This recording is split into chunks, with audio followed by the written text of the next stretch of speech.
vamos a ver el por qué, o entender cuál es la ventaja que nosotros vamos a obtener al saber que el ADN tiene una carga parcialmente negativa.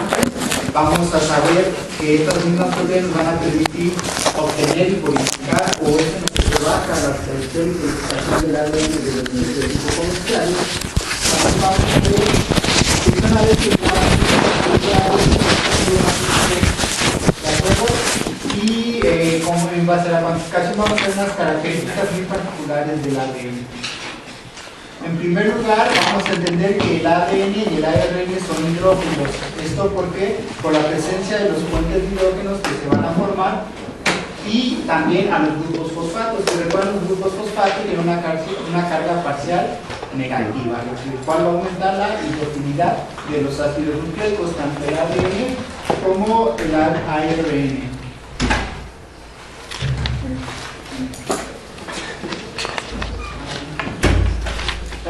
Además de esto, los grupos hidroxilo que están presentes en la pentosa pues también van a facilitar la hidrofilidad que tienen las moléculas del ADN y del ARN. Por tanto, nosotros vamos a poder disolver estas moléculas en agua.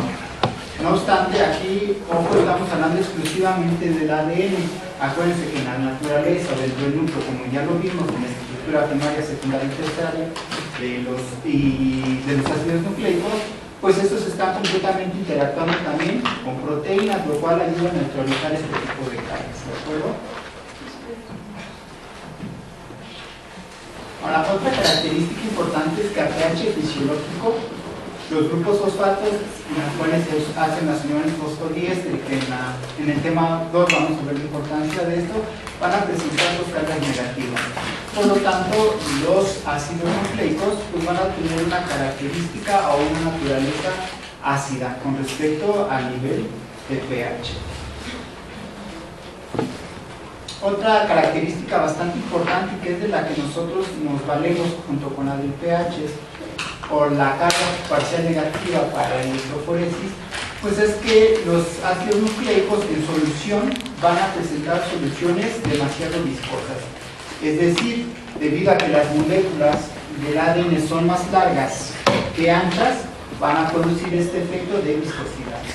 ¿Vale?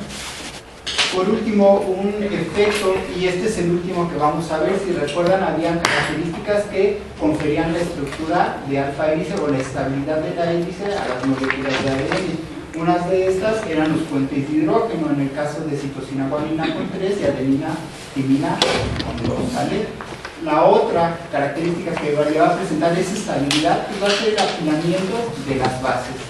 Es decir, las bases nitrogenadas se van a ver establecidas o favorecidas por las fuerzas de Van der Waals.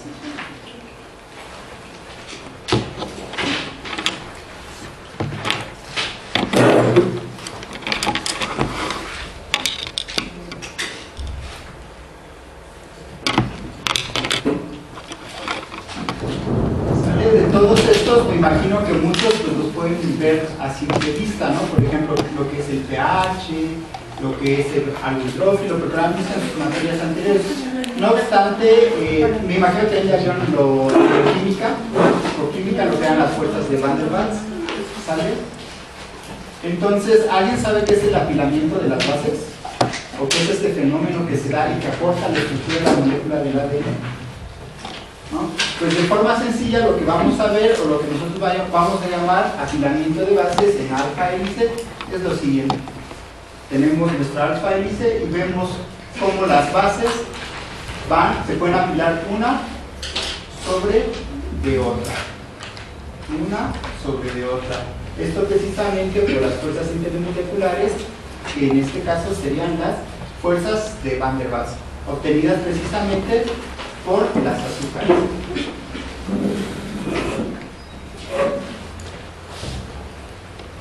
Y los ciclos, ¿se acuerdan? ¿Cuáles tenían dos? ¿O qué estructuras tenían dos? Y la otra solo tenía una. Entre purinas y pirimidinas. ¿Sale? Aquí lo estamos viendo. Si se dan cuenta, es una pirimidina y el apareamiento con una purina. ¿De acuerdo? Entonces, todas este tipo de interacciones moleculares que va a haber entre las bases en este caso fuerzas de Van der Waals, va a permitir a la estabilidad de la alfa hélice, independientemente o sumado a los puentes de hidrógeno que existen entre estas uniones. ¿Se puede regresar una, por favor? Ya.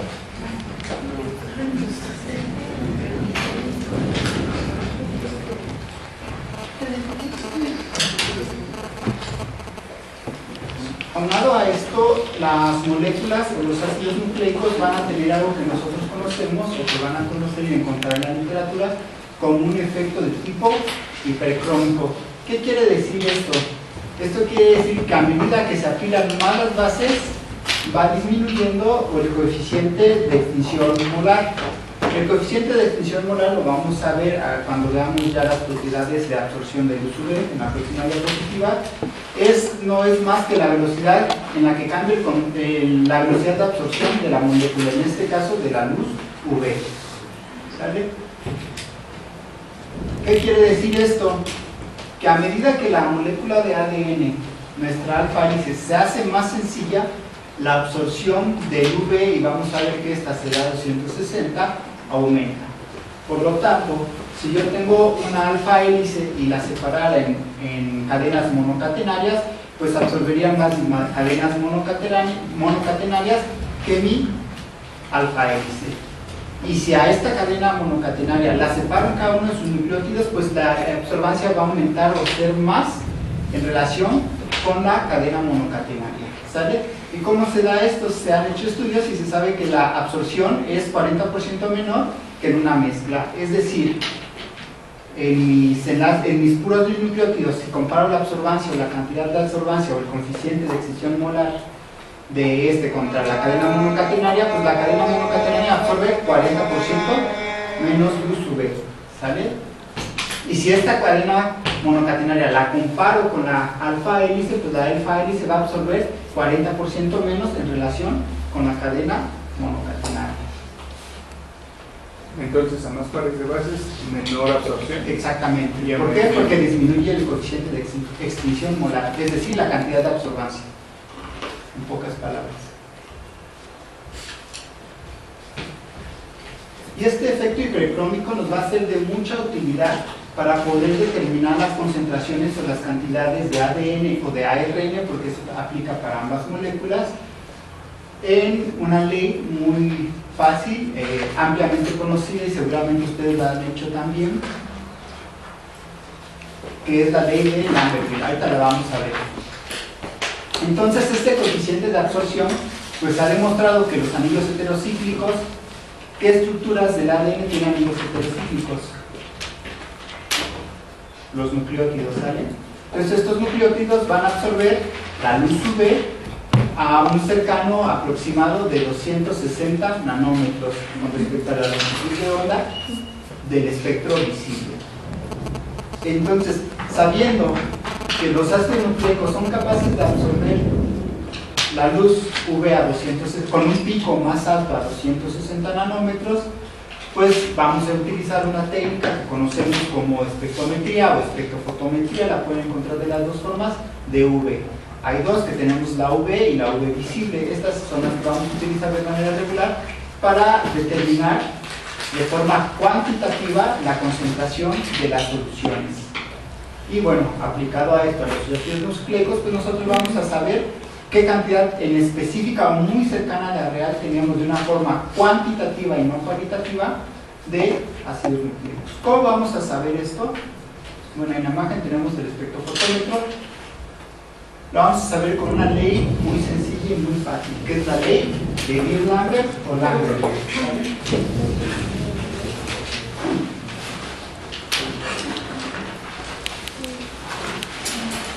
La absorbancia de luz, de UV, aparte de la producción de nucleótidos para que conozcan qué forma influye sobre las moléculas.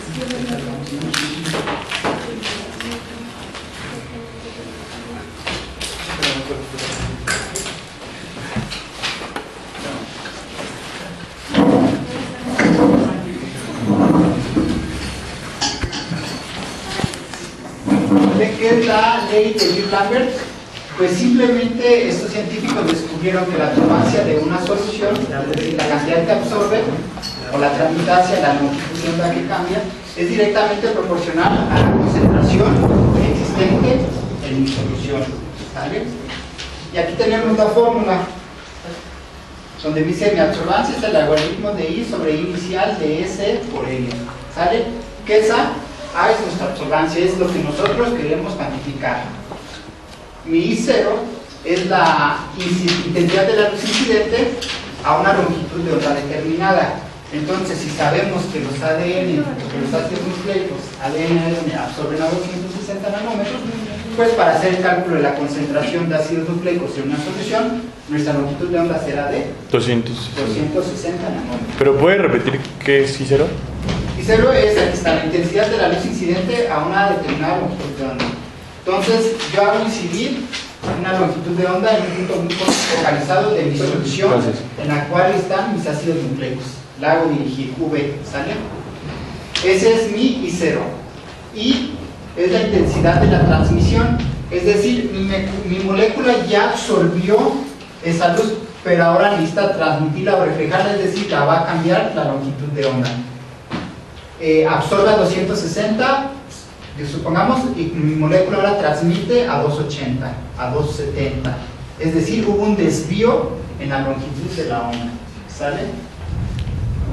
¿Esas medidas las sacamos a través del fotómetro o...? No, ahorita lo vamos a ver.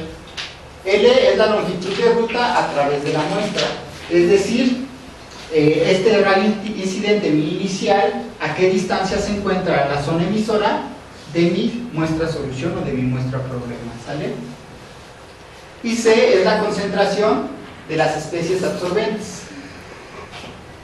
Entonces, para cada especie y longitud de onda, ¿esto por qué? Porque cada analito que yo quiero determinar, en este caso mis ácidos nucleicos, pues absorben a diferentes longitudes de onda. Por ejemplo, las proteínas tienen una absorción característica a los 280 nanómetros. Su pico, su intensidad más alta, es igual a los 280 nanómetros.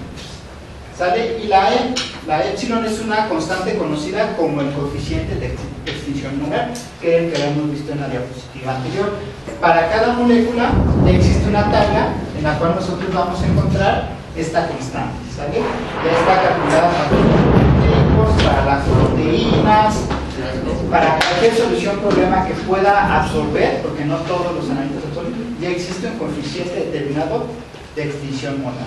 ¿Sale? Entonces todo lo conocemos, a excepción de la concentración. Entonces lo único que debemos hacer es despejar, porque conocemos la absorbancia, conocemos el logaritmo, conocemos la transmitancia, conocemos mi longitud de onda inicial, conocemos el coeficiente de extinción molar, ¿sale? Y la longitud de la muestra.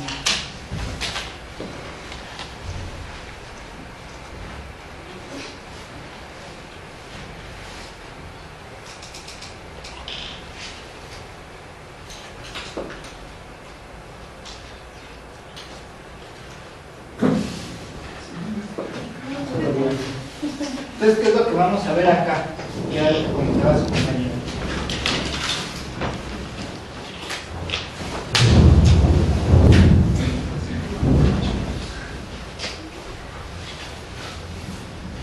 Transformado esto ya a algo real, aquí tendría mi concentración de mis ácidos nucleicos, ¿sale?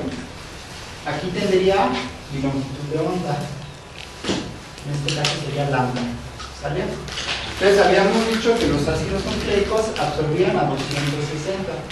¿Qué es lo que yo voy a ver? O si hago esta curva de voy a ver, empiezo a leer mi absorbancia, porque hay equipos que ya hacen absorbancias en múltiples rangos, no tanto yo ya sé que los ácidos nucleicos absorben a 260, entonces lo que voy a ver es esto.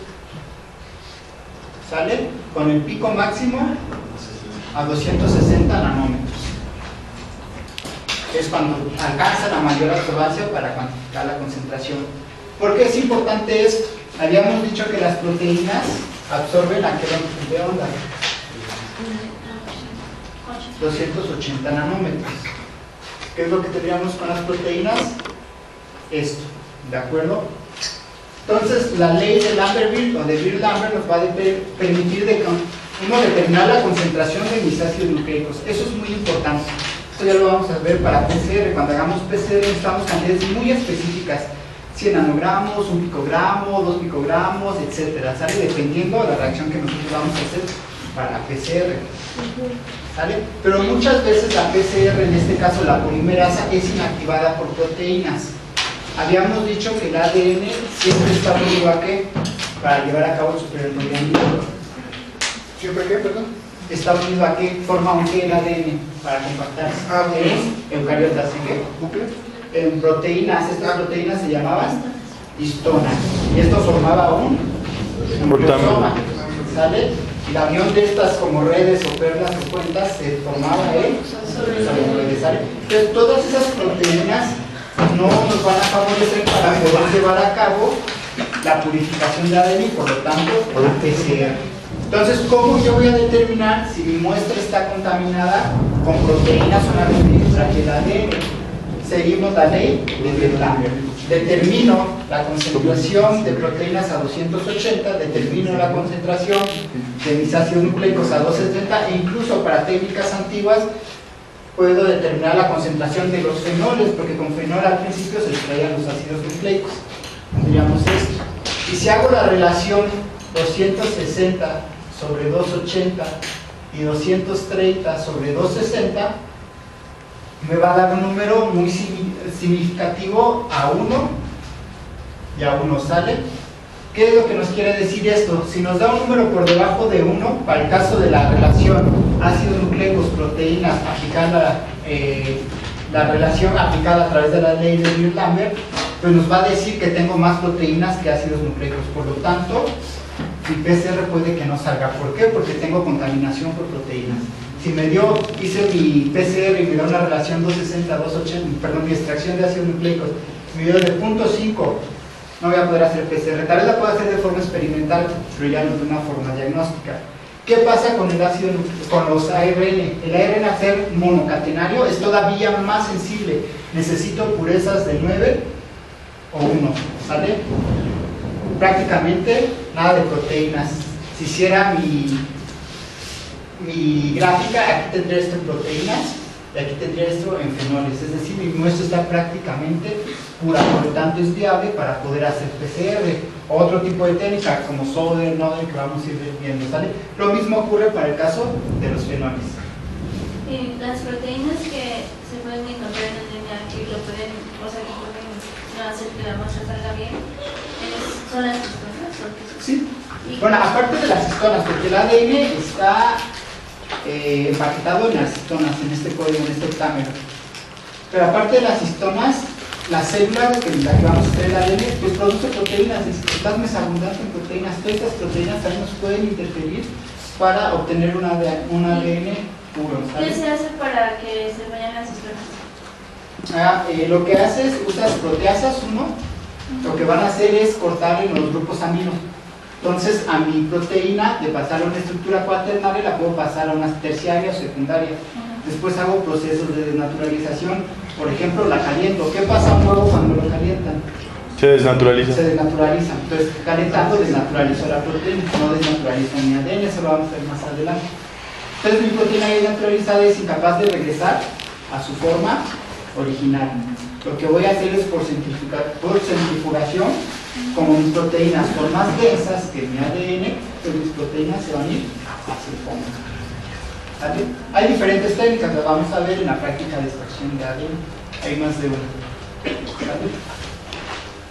¿Dudas con este aspecto? Esta parte ya práctica la vamos a ver en laboratorio, ¿sale? Cuando hagamos manipulaciones.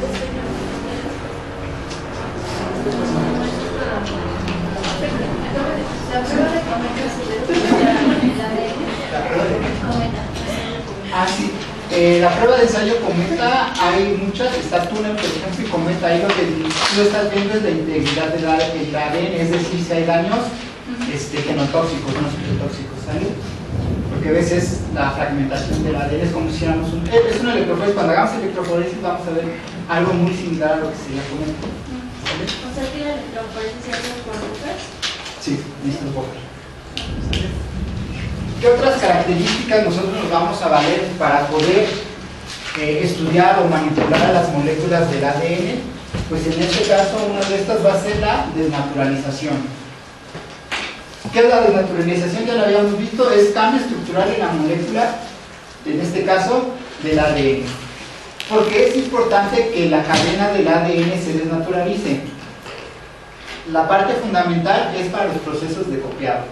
Si recuerdan bien en su tarea, vimos que el tipo de replicación del ADN, o porque era semiconservativa. Es decir, se necesita una hebra que va a ser un molde o una copia para sintetizar la otra. Es por eso que debemos naturalizar al ADN, es decir, hacer mi alfa hélice, hacer dos cadenas monocatenarias, ¿sale? Esto saber para qué nos sirve, pues hay algo que también vamos a ver cuando empecemos a la parte de PCR, que es el cálculo del TM. De forma natural, los microorganismos, bueno, las células pues son capaces de separar el ADN mediante diferentes enzimas, que vamos a ver, ¿sale? De hecho, hoy vamos a empezar a ver, por ejemplo, los DNA o los CIRCA, ahorita lo vamos a ver.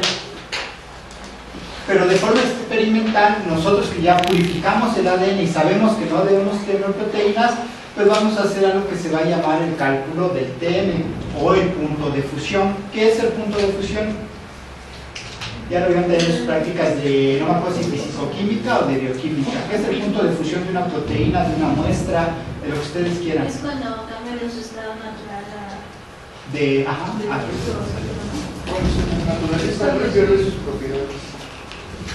cuando se qué, Se desnaturaliza y pierde sus propiedades. por ahí, aquí ya casi lo tengo. Sí, perdón, ¿dijo de fusión o de qué? De fusión, punto de fusión. Pues sí, es cuando cambia de su estado natural a sólido. Ajá, de sólido a Líquido. líquido, ¿sale? Pero no es que cambie, es decir, tengo, en este caso ponemos un cubo de hielo. La temperatura de fusión es la temperatura, la mitad del cubo de hielo está en fase líquida y la mitad está en fase sólida. Si aplicamos este principio de fusión a la temperatura de fusión o TM del ADN, cuando nosotros hacemos experimentos in vitro, entonces, ¿qué sería el TM del ADN? Pues se supone que está como... Es el punto en el que, ¿qué? Cuando se rompe la cadena, cuando se separa la cadena. ¿Pero en qué parte? En monocatenarios. En que solo como la mitad que está... Exactamente, la mitad de mi ADN está abierto, está separado, y la mitad continúa cerrado. ¿Por qué es importante conocer esto? El TM depende mucho de los puentes de hidrógeno que hay en mis cadenas. Habíamos dicho que adenina y timina, ¿cuántos puentes de hidrógeno forman? 3. Dos. Citosina, guanina, 3. 3. Entonces, si yo tengo un gen, el que quiero secuenciar, que es rico en adeninas y timinas, mi TM va a ser menor que los demás genes, ¿de acuerdo? Es decir, la temperatura de fusión va a ser menor porque los puentes de hidrógeno, como son dos, se requieren menos energía, menos temperatura para poder separar estas moléculas de ADN. Si tuviera, al contrario, un gen que estoy buscando, que hablamos de zonas promotoras donde están las siglas CPG, pues necesito aumentar ese TM para poder romper ese gen. Entonces, cuando yo haga mi PCR es importante determinar la TM, porque cuando yo quiera desnaturalizar mi cadena de ADN para que entre mis polimerasas, si yo no lo hice de forma adecuada o no sabía que mi gen tenía muchos CGs, mucha interacción de citosina-guanina, pues simplemente no se va a abrir, no va a polimerizar y mi PCR no va a resultar. Si por el contrario tenía esas mismas citosinas guaninas, aumenté mucho la temperatura, pues ahora sí se va a desnaturalizar.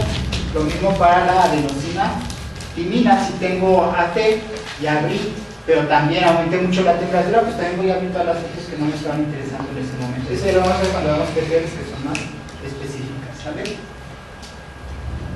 Entonces, de forma in vitro, cuando hacemos calentar el ADN, pues se van a romper las fuerzas de unión que hay entre las dos hebras, es decir, los puentes de hidrógeno son separados.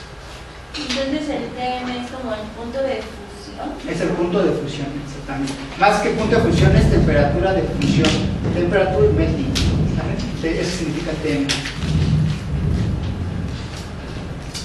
Pero así como es importante la... ¿Mande? ¿Temperatura qué? ¿Cómo? Temperatura melting, fusión. ¿Vale? Por eso van a ver, pues dame tu melting, ¿no? ¿Cuál es el melting? Melting. Ya cada que sepan melting, pues van a saber que están refiriendo al punto de fusión. Pero así como era necesario que se desnaturalizara la cadena de ADN para llevar a cabo los procesos de replicación o, por ejemplo, de transcripción, pues es necesario que se lleve a cabo la renaturalización de la molécula de ADN. Entonces, bajo ciertas circunstancias, una disolución o una solución de ADN monocatenario puede formar otro ADN nativo, es decir, nuestra alfa hélice, o las dos cadenas.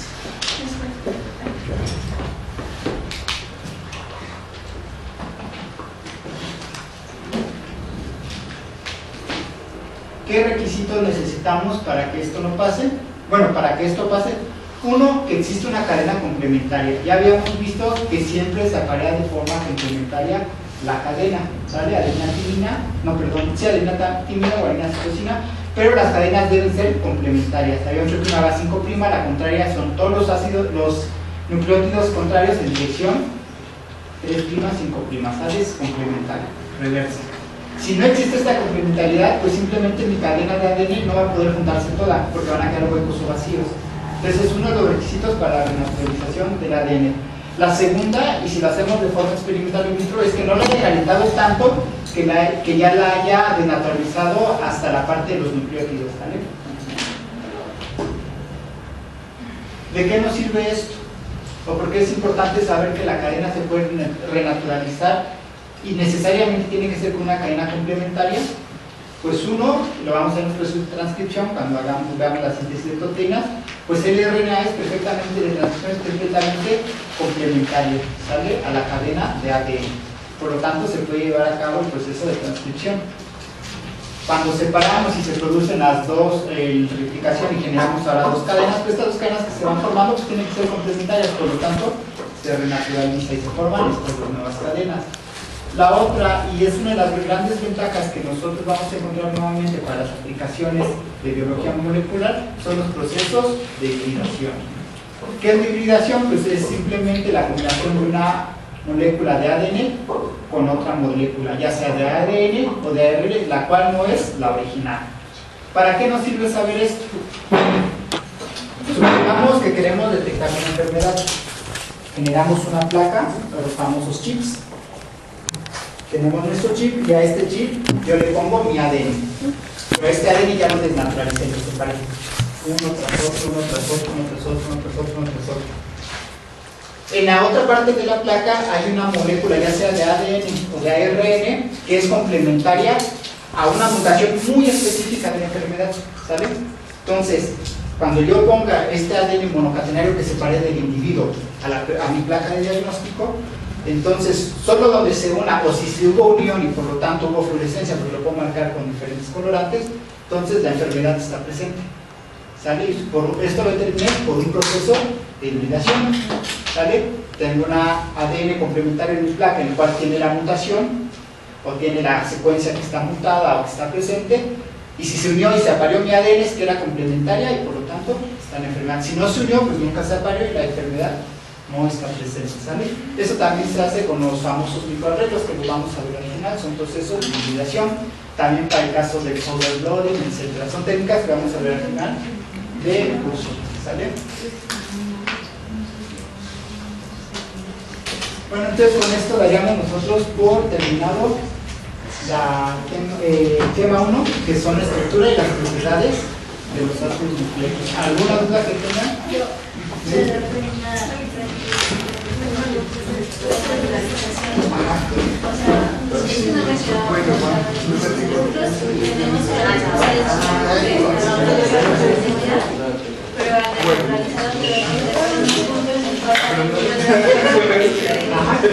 Por ejemplo, llevar 90 grados de ADN en disolución fácilmente se naturaliza en mi ADN.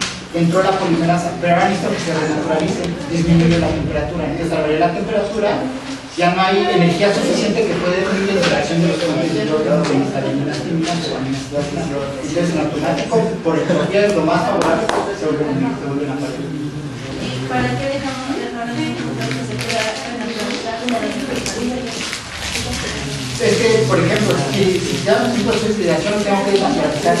Lo mantengo desnaturalizado para después poder hacer la hibridación con la planta. Si no lo mantengo desnaturalizado, es decir, no podría hacer eso hibridación. nos podría funcionar como para hacer como a proteína infantil o algo así. Parte de tecnologías de parte de no ser inteligente, pero parte de ADN recombinante. ¿Alguna otra duda que tengan?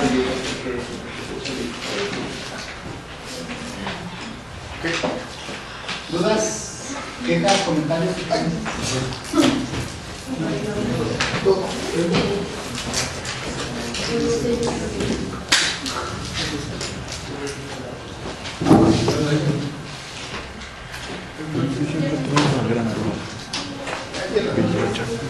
A lo mejor es una duda muy profesional.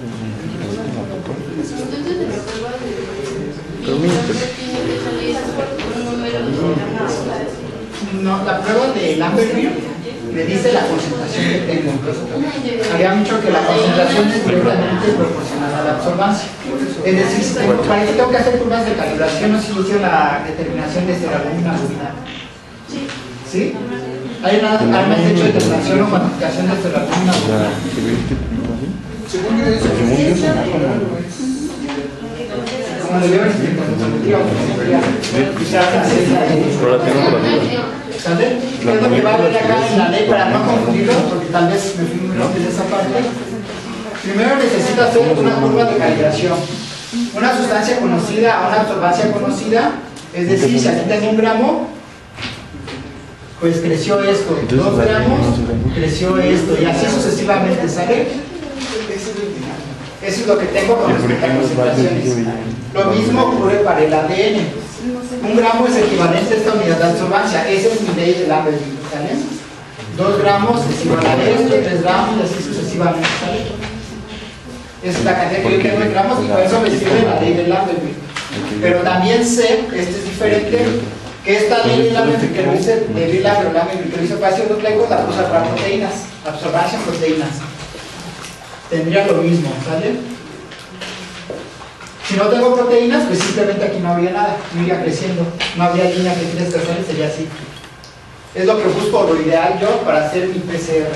No haya proteínas, no haya contaminación con fenoles, pero sí haya ADN. Entonces, conforme aumenta la concentración, pues aumenta la absorbancia. ¿Sale? Esto, ¿cómo lo veo reflejado de una forma más sencilla? Así. Si yo quisiera leer la absorbancia, pues sé que a los 260 hay ADN, a los 230 es el pico máximo de absorbancia de fenoles y a los 280 el pico máximo de absorbancia de proteínas, ¿sale? Pero lo que me sirve es para determinar la concentración. ¿Cuántos microgramos, nanogramos por mililitro o microlitro tengo de ADN en mi solución? Para eso nos ayuda la ley de Lambert, ¿sale? O Beer-Lambert. ¿Alguna otra duda?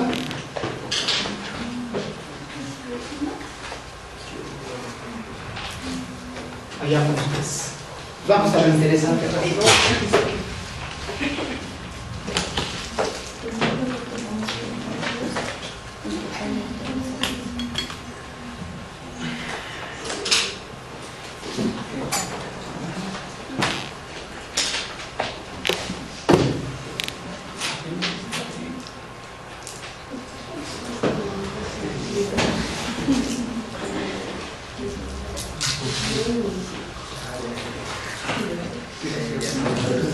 Vamos a pasar a unidad 2, ahora sí, lo mero bueno. Una vez que tenemos cuáles son las estructuras básicas del ADN, va a ser muy importante para entender todo lo demás. Vamos a pasar a la unidad 2, que vamos a ver los mecanismos de replicación de ADN, tanto de procariotas como de eucariotas. Vamos a ver los mecanismos que hay. Vamos a ver cómo, dependiendo de la organización nuevamente, si recuerdan cuando veíamos las características estructurales de los ácidos nucleicos, veamos que entre más complejo era el organismo, ¿qué pasaba? Exactamente, ¿sale? Entonces, por lo tanto, los procesos de replicación, pues entre más complicados sean los organismos y de transcripción, pues más enzimas o más moléculas van a estar relacionadas para poder llevar a cabo estos procesos y cumplirlos, ¿sale? Habíamos visto, por ejemplo, la tasa de replicación de las bacterias hasta de 20 minutos, ¿no? Mientras que en las células de mamíferos 24 horas estamos diciendo que eso ya es muy rápido, ¿sale? Vamos a ver los mecanismos de preparación, principalmente vamos a ver lo que sería Nery-Beer, es decir, exclusión de nucleótidos y exclusión de bases, Y lo que estábamos viendo y que les empecé a comentar un poco, que son las tecnologías relacionadas. Aquí vamos a empezar a ver lo que son las PCR. Ahí vamos a ver PCR en tiempo real, RT-PCR, para transcripción de RNA a DNA. Esto es muy importante. Vamos a ver técnicas de Western blotting, porque si se acuerdan, aquí yo lo metí un poco esta parte de Western blotting, porque la biología molecular no solo es ADN, también son proteínas, ¿sale? Son todas las moléculas relacionadas con la célula. También vamos a ver la parte de solder, microarreglos, etc.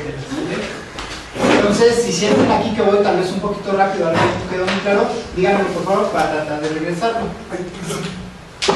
Sí, vamos a empezar con partes, digamos, o de una manera de verlo muy sencilla, un panorama muy general, y después ya nos vamos a ir a cuestiones muy específicas, muy directas, ¿no? Ahorita vimos de forma general pues, que el ADN se tiene que desarrollar y que hay una enzima pues, que se va a encargar de hacerse copiado y luego se cierra y fin del asunto, ¿no? Vamos a ver ahí en un principio así, pero después vamos a ver cómo todo esto es algo muy específico y muy puntual para que todo se lleve a cabo. Pues vamos a empezar con lo que es la replicación del ADN. Habíamos visto que bueno, en su tarea ya lo vieron, pero ahorita lo vamos a explicar. La replicación del ADN es semiconservativa. ¿Qué quiere decir esto? Que cada cadena de la doble hélice o mi alfa hélice funciona o va a ser bimolde o templado, también lo van a encontrar de esta forma, para la síntesis de una nueva cadena. ¿Sale? ¿Cómo voy a poder hacer esto? Pues de manera natural van a existir en la célula enzimas que se van a encargar de que se lleve a cabo la duplicación del ADN. ¿Cómo voy a llamar yo a este tipo de enzimas? La voy a llamar polimerasas. ¿Sale? ¿Se acuerdan que era un polímero? Ajá. ¿Sale? ¿Y qué era un monómero? Uno nada más. ¿Sale? Único. ¿Sale? Entonces, polimerasa, porque asa es la terminación para enzima, ¿sale? Sintetasa, oxigenasa, polimerasa, hidrogenasa, etcétera, ¿sale? Entonces aquí son polímeros porque esta polimerasa, porque esta enzima se encarga de formar polímeros, en este caso cadenas de ADN, ¿sale? Pero vamos a ver que es indispensable que estas polimerasas no actúan de forma única o aislada, es decir, no son capaces de crear la copia del ADN a pesar de que este está separado. Por sí misma, si está separado, la polimerasa no va a ser capaz de actuar, ¿sale? No va a funcionar, ¿sale? Y para esto vamos a necesitar los primers o cebadores. Vamos a ver también que el ADN, la replicación ocurre en una dirección, en 5'3', y vamos a ver que es el caso contrario, porque se da mucho que una cadena va en dirección 5'3', la otra en qué dirección va, 3', 5', por lo tanto no se podría llevar a cabo la replicación del DNA. Ahorita vamos a ver cómo las células sortean estos mecanismos para poder llevar a cabo la replicación. ¿Vale? Vamos a ver, como les había dicho, que la ADN polimerasa no es lo único, no es suficiente para replicar el ADN. Necesitamos de otras, como va a ser la ADN primasa, que en realidad es una ARN, lo vamos a ver. La ADN ligasa o solo helicasas de ADN. La ADN ligasa o simplemente ligasa, si en el examen pongan ADN ligasa, DNA ligasa o ligasa, está bien, ¿sale? Lo van a encontrar de todas esas formas. Y algo que habíamos visto muy importante, las topoisomerasas. ¿Se acuerdan que eran las topoisomerasas?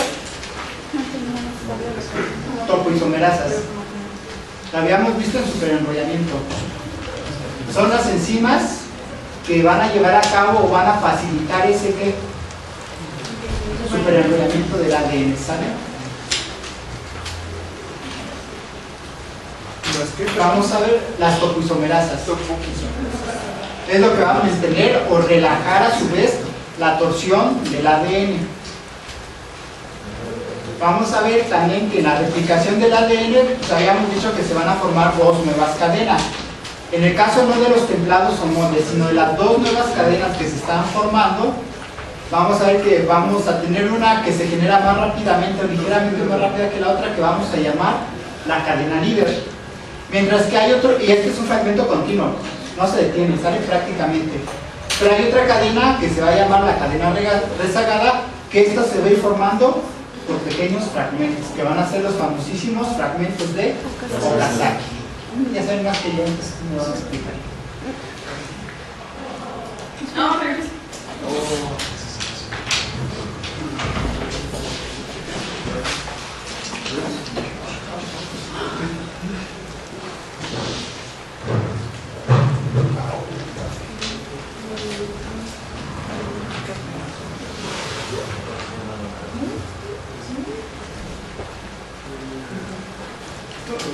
Pasa para atrás, porque como hay imágenes,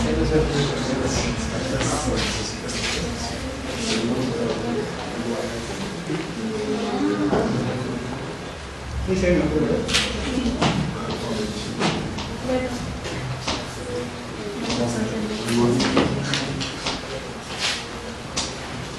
¿Salen? Bueno, las que son necesarias por esa es la ligasa. Ajá, helicasa, primasa, topoisomerasa.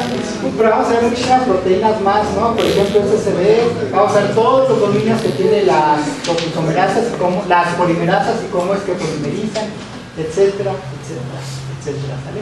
Ahorita nos vamos a quedar con esta parte. Bueno, pero ¿cómo se supo entonces que la replicación del ADN era semiconservativa? Pues para este tiempo ya se sabía que el ADN era una alfa hélice, es decir, 2 cadenas con dirección 5', 3', y ya lo habíamos visto por los modelos que había generado Watson y Crick en base a los datos de quién, de Rosalind Franklin y las reglas de Chargaff, ¿sale? Ellos, tanto Mendelssohn como Stahl, realizaron el experimento que dijo, ¿saben qué? La replicación del ADN es semiconservativa, porque antes se creía o no se sabía cómo era la replicación, sabían que eran 2 cadenas, pero algunos apostaban a que era semiconservadora, es de la que estamos viendo, semiconservativa, otros decían que era conservadora y otros decían que era dispersiva. ¿En qué consistía cada uno? Pues aquí lo vemos en la imagen. Esta era la conservadora. Tengo mi alfa hélice, mis 2 cadenas, la original queda tal cual y se genera una cadena hija parental, ¿sale? Tal cual, sin problemas. Teníamos la semiconservadora, tengo 2 cadenas, igual nuevamente mi alfa hélice, pero ¿qué pasaba? Una servía de molde para generar una nueva cadena, y lo contrario para la otra. Entonces a partir de ahí se formaban 2 nuevas cadenas. ¿Qué pasaba para el caso de la replicación de tipo dispersiva? Pues tenía mi ADN, se fragmentaba. Entonces, partes de la nueva molécula, que las vemos aquí en azules, se unían de la vieja molécula a la nueva cadena. Vieja cadena, nueva cadena, vieja cadena, y así se juntaban y se formaban las 2 cadenas, ¿sale? Entonces, para este entonces ya se sabía que el nitrógeno era uno de los principales elementos de los ácidos nucleicos, en este caso del ADN. Y otra característica que se dieron cuenta estos investigadores es que el nitrógeno va a presentar 2 isótopos, ¿sale? Que estos van a ser distinguidos mediante técnicas de laboratorio, en este caso por centrifugación. Es decir, un nitrógeno era mucho más pesado, más denso que otro nitrógeno, ¿vale? Entonces, partiendo de estas ideas y estos tipos de replicación que había, pues ellos diseñaron un experimento para determinar cuál de los 3 tipos era la válida, la verdadera, la original. ¿Qué fue lo que hicieron? En su tarea que buscaron, me imagino que ustedes pusieron, bueno, sí, varios pusieron algo muy similar, ¿sale? Entonces hablamos nuevamente de los nitrógenos, un isótopo N15 que es más pesado, más denso, y un N14 nitrógeno 14, ¿sale? ¿Ellos qué hicieron? Pues precisamente nuevamente con nuestro modelo de referencia. Qué bueno que llegamos a esta parte del modelo de referencia. ¿Saben qué es un modelo de referencia? ¿Y por qué, por ejemplo, ellos usaron E. coli? ¿O por qué usamos Drosophila melanogaster, por ejemplo, para genética? Porque es fácil. La reproducción es fácil. ¿Reproducción es qué? Rápida. Rápida, sí, eso es indispensable. ¿Qué más? Es barato. Que sea barato. Perfecto. ¿Y la última? Fácil manipularla. Es que ¿Cuál es? Tienen muchísima descendencia, entonces puedo medir los efectos en la población total, ¿sale? Perfecto. Bueno, entonces, ¿qué es lo que hicieron estos investigadores? Generaron cultivos de E. coli, y a esta E. coli la crecieron en un medio rico con el isótopo N15, nitrógeno 15. Lo crecieron porque acuérdense que el nitrógeno es fundamental o es una parte esencial de los ácidos nucleicos. Entonces el nitrógeno ellos lo van a absorber y lo van a incorporar ¿a dónde? Estas bacterias. ¿Dónde van a incorporar el nitrógeno? Al ADN. ¿Sale? Entonces las crecieron lo suficiente y las crecieron en un medio rico con nitrógeno 15 lo suficiente hasta que todas las bacterias o toda la población de bacterias tuvieran nitrógeno N15 en sus cadenas de ADN. ¿Sale? ¿Qué fue lo que hicieron? Pues después cultivaron a otra cepa y la cultivaron con cadenas ricas en nitrógeno 14. ¿Sale? Nitrógeno 14.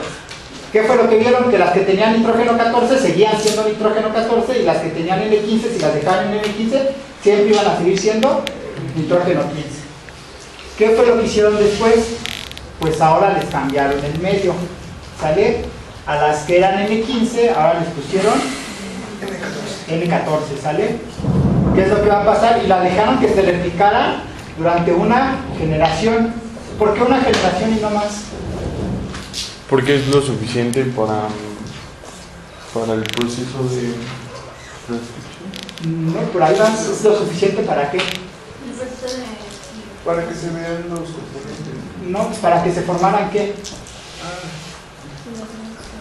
Las nuevas cadenas, el duplicado de la cadena de ADN. Acuérdense que para los procesos de meiosis en este caso, no, pero meiosis, ¿eh? ¿Cuál es la replicación en bacterias? Bipartición. ¿Cuál? ¿Cuál? Oh. Fisión binaria. Ah, ok, fisión binaria, ¿sale? Entonces, para que se ocurra este proceso, pues tiene que duplicarse el material genético, ¿sale? Entonces, generar dos nuevas cadenas, que era lo que teníamos acá. De una, vamos a generar dos. ¿Sale? Es por eso que lo hicieron durante una sola generación. Después de eso, pues lisaron las bacterias, obtuvieron el ADN y bueno, en la generación 0 pues ya vimos que todas eran N15. Cuando se cambió y se hizo la combinación, bueno, se cambió por N14, en la primera generación se lisaron, centrifugaron por gradiente, entonces el nitrógeno que era más denso, ¿qué iba a pasar? Sí, mira, Al fondo, y el que era menos denso, en el sobrenadante. en el sobrenadante. Entonces, bajo estas postulaciones,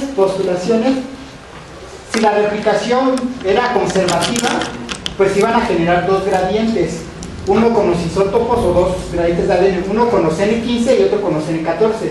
¿Por qué? Porque la original N15 pues era su cadena N15 y no iba a cambiar y se iba a generar una nueva cadena que no se intercaló y va a ser pura N14, ¿sale? Si fuera semiconservativa, ¿qué pasaría? Se generaría un gradiente a la mitad. ¿Por qué? Porque la mitad de la cadena N15 y la otra mitad N14. Entonces se juntaban estas dos cadenas por ser semiconservativa la replicación y el gradiente de centrifugación quedaba a la mitad. Y si fuera dispersiva, ¿qué pasaba? Piénselo, si es conservativa se generan dos bandas, una para 15 y otra para 14. Si es semiconservativa se genera una a la mitad de esas dos, que es mitad 15 y mitad 14 para el ciclo 1. Y para la semiconservativa, que también está mezclada, ¿qué pasa?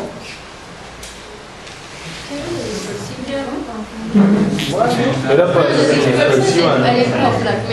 Pero en las dos células va a tener 14. En las dos va a tener 14, 15. Entonces, ¿qué va a pasar con el gradiente de centrifugación? ¿Dónde va a quedar? En medio. Y va a ser exactamente igual que la semiconservativa, ¿sale? Hicieron la centrifugación, vieron las fases. ¿Y qué es lo que vieron? Que la primera generación, aquí lo vemos, en su tubito vieron la fase a la mitad. O sea, vieron esto. Mitad N15, mitad N14, mitad N15, mitad N14. ¿Esto qué quería decir? Que mi replicación del ADN era o semiconservativa o dispersiva, no había de más, porque no se formaban los dos gradientes. Para determinar ahora si era dispersiva o si era semiconservativa, pues volvieron a cultivar las células, pero ahora por una segunda generación, luego por una tercera y luego por una cuarta. Entonces vemos, conforme aumentaban las generaciones, 1, 2, 3, 4, la proporción del isótopo que era más denso se iba desapareciendo, quitando en la misma proporción que aumentaba la del N14. ¿Sale? ¿Esto qué quería decir? Que mi replicación era de tipo semiconservativa. ¿Por qué? Porque si hubiera sido dispersiva, en todas las demás generaciones siempre hubiera estado a la mitad. Pero al ser semiconservativa, pues aquí lo vemos en esta gráfica. Primera generación, la segunda generación, la 15 sirvió de molde y hizo otra. Pero aquí la 14 funcionó de molde e hizo dos. Igual acá 14 funcionó de molde, se hicieron dos 14. 15 funcionó de molde, se hizo una 15. Y así continuamente. Entonces, conforme aumentaban las generaciones, los gradientes de centrifugación quedaban, eran menos densos, más arriba. Por lo tanto, se llegó a la conclusión que la replicación del ADN era de tipo semiconservativa. ¿Sale? Entonces, en las dos líneas Semiconservativa. Funcionan como solamente dos.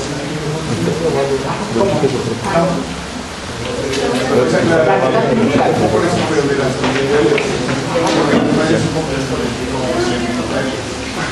A mí no te gustó. sí, estaría de tú te viste la ciudad. O sea, una copia, una cadena monocapelaria más yo con molde más una nueva. Y en el otro individuo está la que funcionó de molde más una nueva. ¿Sale?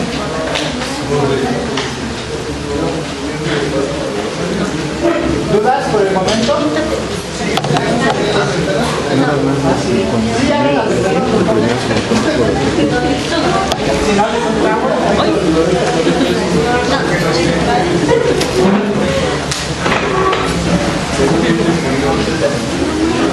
¿vale? Entonces, ya teniendo esto, sabiendo eso, ¿qué es lo que va a pasar? Uno, ahora sabemos que todos los organismos deben duplicar su ADN. Esto deben hacer una precisión o ser tan meticulosos antes de cada división celular. ¿Para qué? Pues para que se vaya esta formación de nuevas cadenas a cada uno de los individuos. ¿Sale? La replicación del ADN para el caso de los humanos ocurre a una velocidad de 50 nucleótidos por segundo.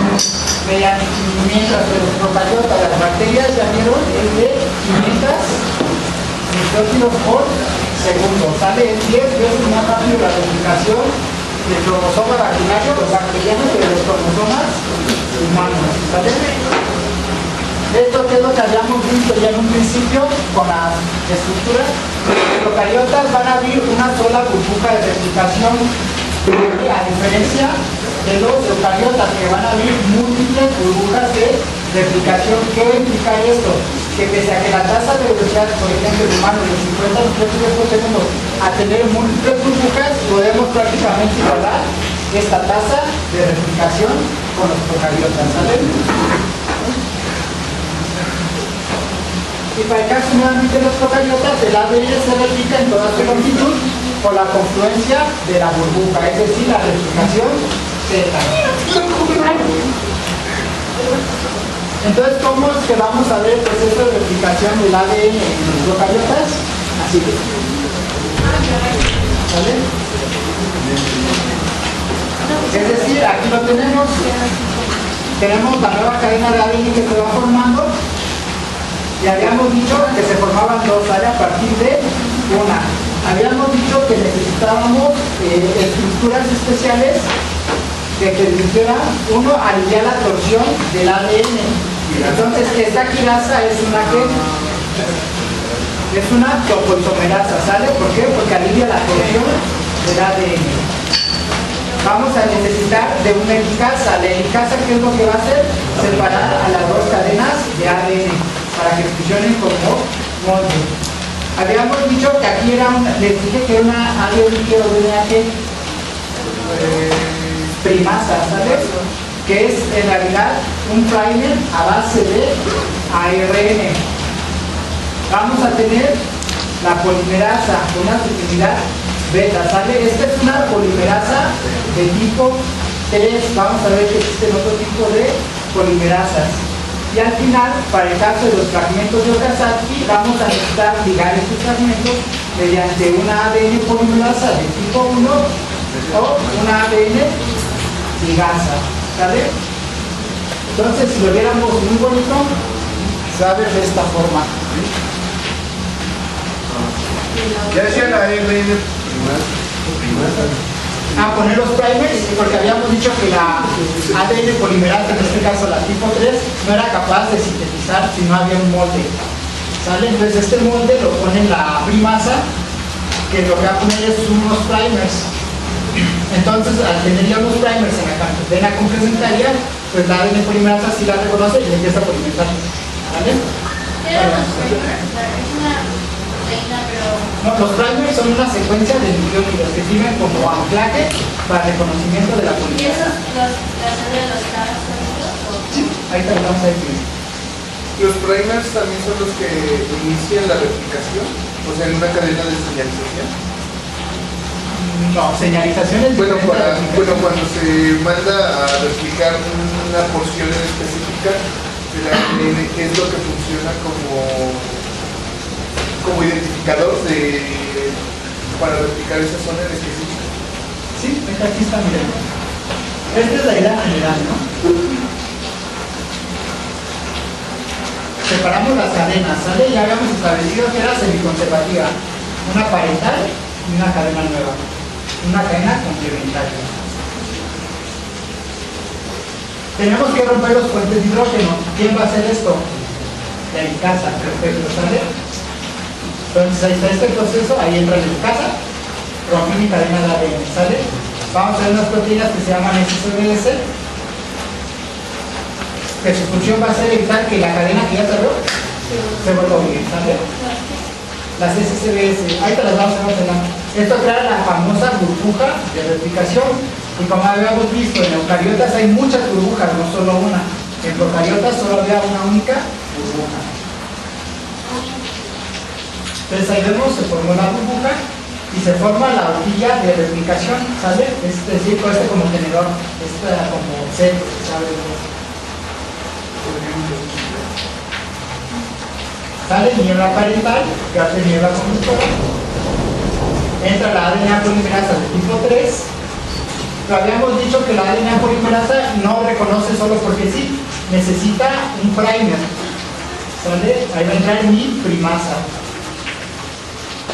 Ya ven, solo puede prolongar una cadena preexistente, por lo cual necesito una primasa que va a colocar mi primer o mi cebador, y colocó dos nucleótidos complementarios, ¿sale? Esta unión 3' libre que queda la reconoce mi ADN polimerasa y por lo tanto ya puede polimerizar, es decir, metiendo nucleótidos complementarios a la cadena parental, ¿sale? ¿Dónde sacan los nucleótidos? Los nucleótidos están listos. ¿Y solo los toma y los pone? Sí. Pero vamos a ir con más calma en transcripción también y en replicación de eucariotas. ¿Sale? Y así se va. Esta sería mi cadena líder, ¿sale?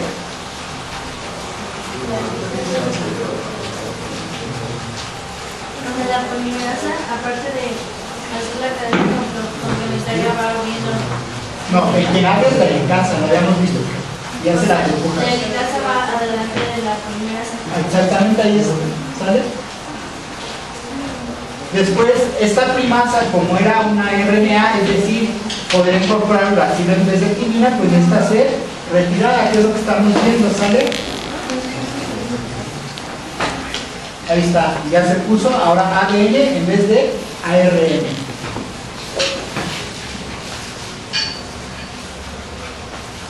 Ahí va replicando, va transfiriendo los grupos nucleótidos. Vamos a ver que es una estructura como un pulgar en una mano. Y vamos a ver todos los dominios de la ADN polimerasa.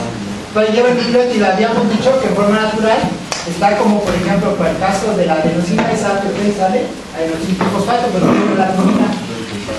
Y este corte de los fosfatos para hacerlo con un fosfato es la energía suficiente para hacer la transferencia, ¿sale?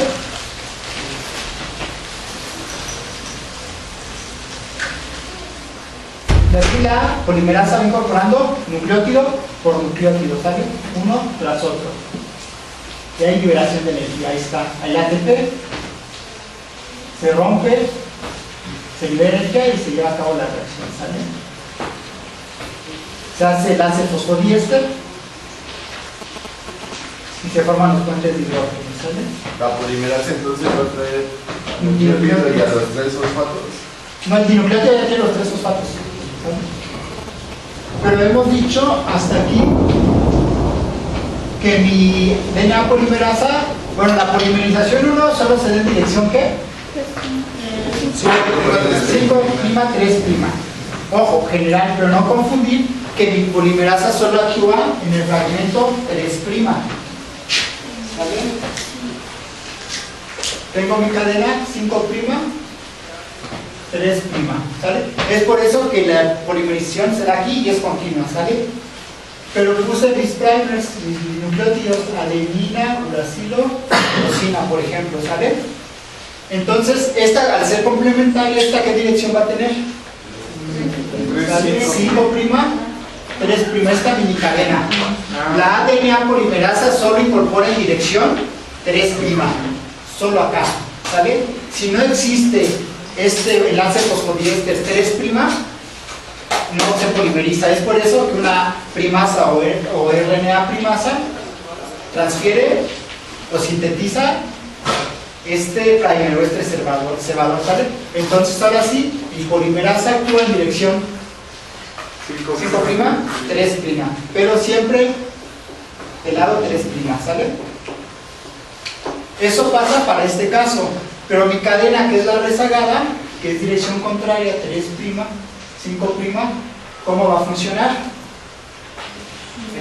Vamos a ver los famosísimos que había mencionado, fragmentos de Okazaki, es decir, se generan pequeños fragmentos en la dirección 5', 3', y después una ligasa va a unir cada uno de estos para hacer la elongación final, ¿sale?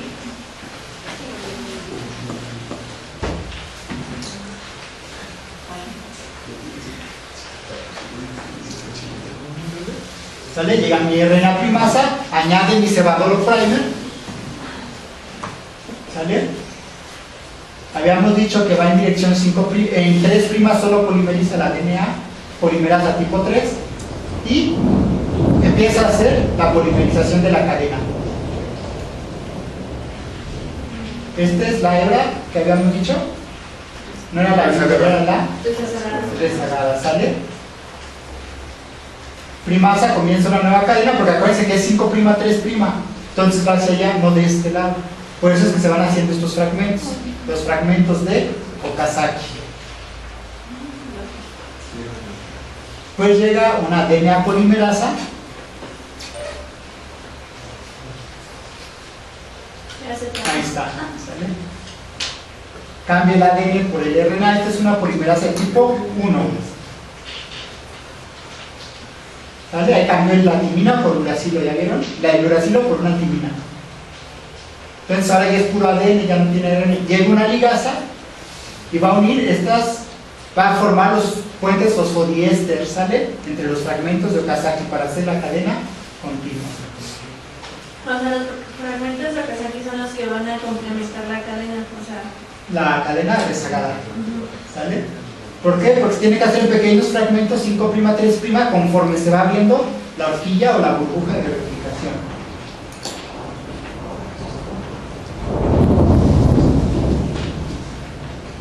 ¿Vale? Entonces arriba 5', 3'.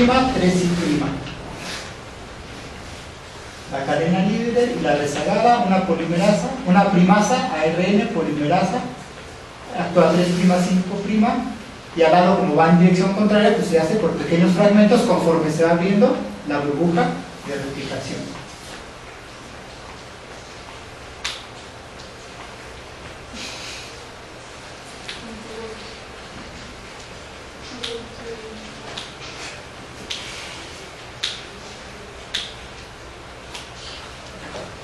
Pero en el extremo opuesto, como empezó a polimerizar de este lado, se crea una nueva cadena rezagada, ¿sale?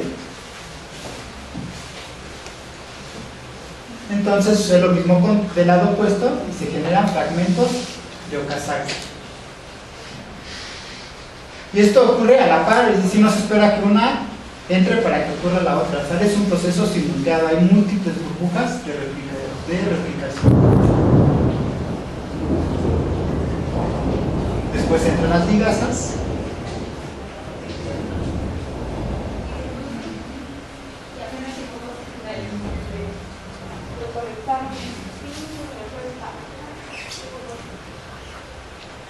Y listo, ¿sale? Así es como funciona simultáneamente. Exacto. Y así es como se va copiando el ADN. Lo que nos falta. Así se ve muy bonito, ¿no? Pero realmente no sucede así. Ahorita lo vamos a ver.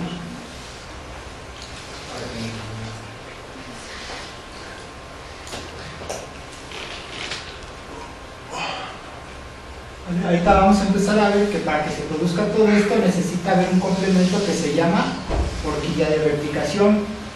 ¿Qué es lo que va a pasar? Estamos viendo que el ADN pues, se ve bonito, se abre la burbuja y se va abriendo, ¿no?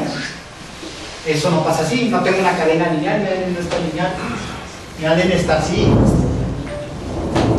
¿sale? Y lo tengo que ir abriendo. Y para que mi cadena rezagada vaya igual que la cadena líder, pues vamos a ver que una se abrió, pero la otra se generó un bucle, ya que se van a llevar a cabo los fragmentos de Okazaki. ¿Sale? Es lo que vamos a ir viendo ahorita.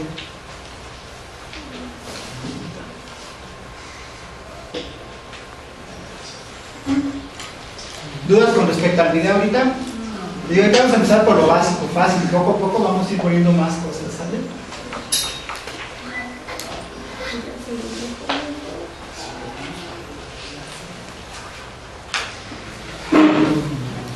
Entonces nos quedamos acá. Entonces ahora vamos a ver la replicación teta o la replicación que se daba en los procariotas, ¿sale? Son los bacterianos.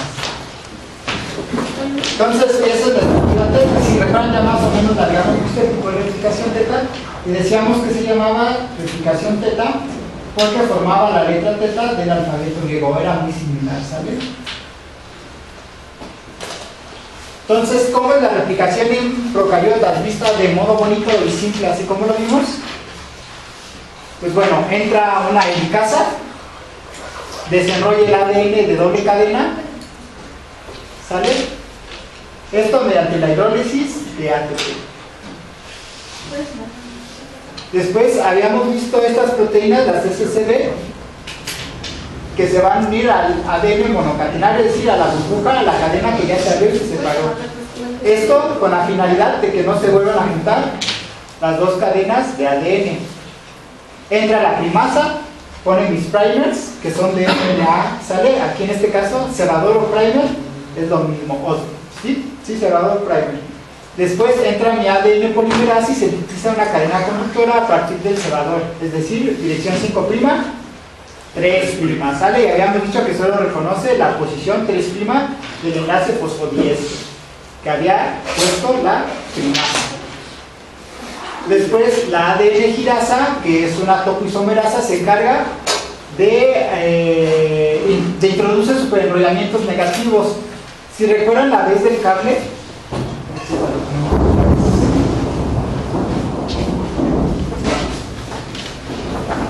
ahí si no me leí.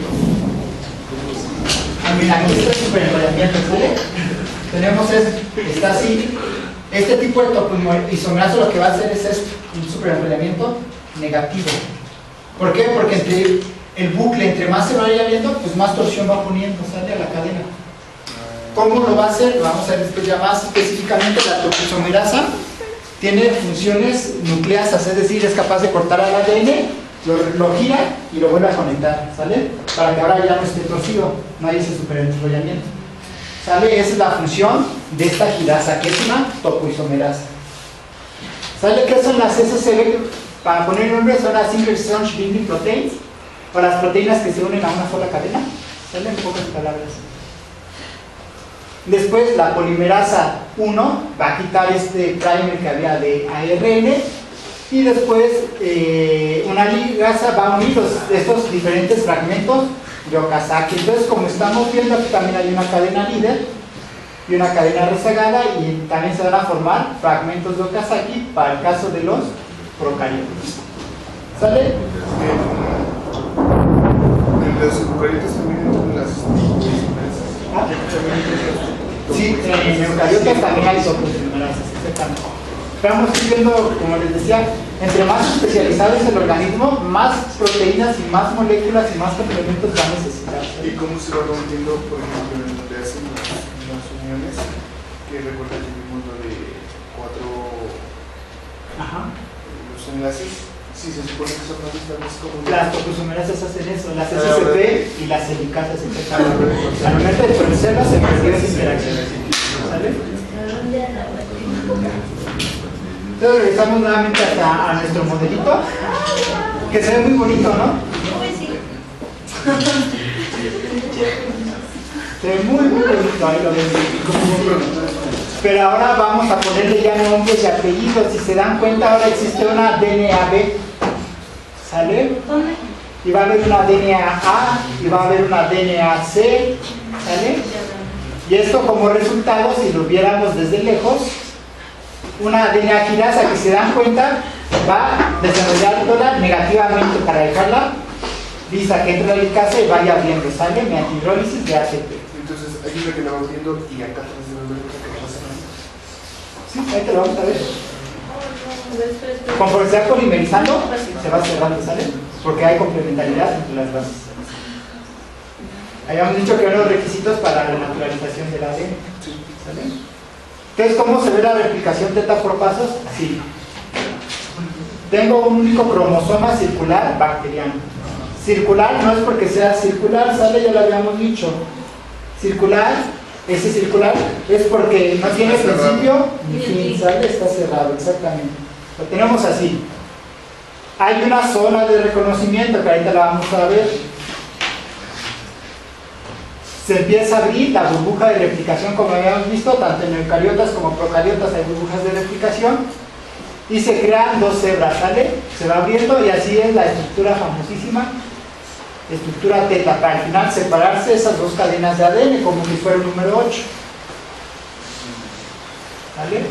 ¿Sí? Entonces las proteínas SSB actúan cuando surge este superenrollamiento negativo o cuando se abre. Estas aparecen y se unen por actividad de la helicasa.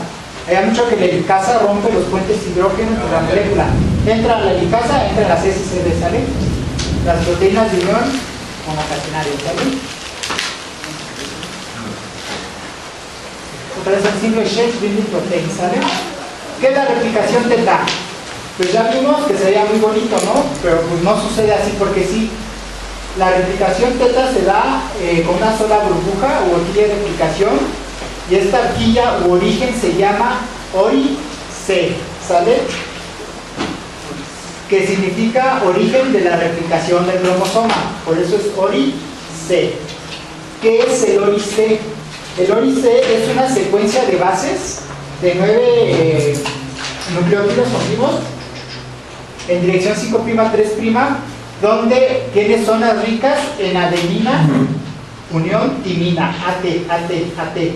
Digamos, hay zonas que son repetidas de 9, AT, espacio, AT. Son muchas zonas de reconocimiento. Estas zonas de reconocimiento ricas en timina se llama ORI-C, ¿sale? Son ricas en